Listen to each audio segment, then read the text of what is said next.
Hey, what's up? I'm Jesse. You're watching JLo's Comics, and right now we're doing a movie review for Bumblebee.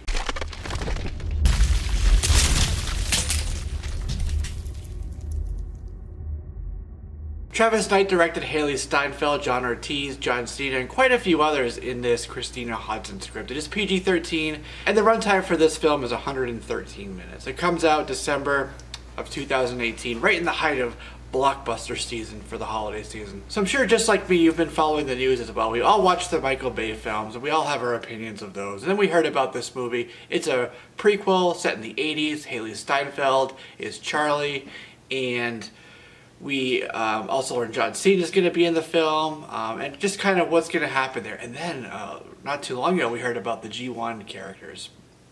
So the question a lot of people have is, how much screen time do they actually have? This is very much about Hailee Steinfeld's character, Charlie. It's a coming-of-age story for her. It's about her kind of finding herself after losing her father. And then Bumblebee comes down. He loses his memory, and he's got to find himself as well. Two find each other, and their relationship blossoms from there. This movie very strongly evokes films like E.T., like Close Encounters of the Third Kind, which makes sense. That's why I mentioned Steven Spielberg. The way the film expresses itself gives very strong John Hughes vibes. And I really like that quite a bit.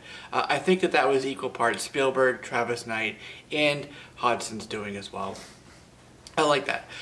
There are a couple things that I would say. There was a couple points in the movie where it was kind of slow. The pacing was a little bit off. I would have cut that down a little bit. And there was even a couple scenes that, you could skip. However, I do understand that they were doing that for the relationship building between Bumblebee and Charlie, Hailee Steinfeld.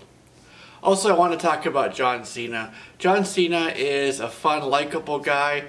He looks the part when he's dressed like a soldier. He was in the special forces for this, but he's not quite believable for me. I just wasn't buying him in this role. He is more the wrestler for me still than an actor. Took me out of some of the scenes with some of his dialogue. Alright, so let's talk about what's on everybody's mind. How much are the G1 characters in it? That's where the movie starts. There are so many cool scenes with the G1 characters, those moments you want with the eject words and the Freightliner. You want to see him as the original Freightliner, not his look from the Michael Bay films. We get that. There's a really awesome scene with Optimus Prime where he goes all John Wick. It's really cool. I want more of that. We got some teases of it. We got them. The way that they transform, it's much more coherent. When they're fighting, you can understand who's fighting who and which parts belong to who. That was one of my biggest complaints with the Michael Bay films. They've addressed that here.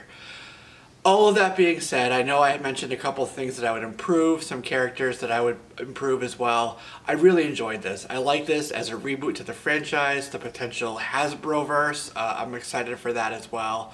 Overall, I give this movie a 7.5 out of 10. I enjoyed it. If you like Transformers, if you're looking for those G1 characters, you'll find that here. So let me know once you see the movie, your thoughts down below in comments. I'd like to hear them as well. We can continue that conversation down there. And if this is your first time here, definitely don't forget to subscribe. We upload content very regularly for comic books, superheroes, movies, you name it. All the good stuff. This is Jesse with JLo's Comics, and I will see you in the next video.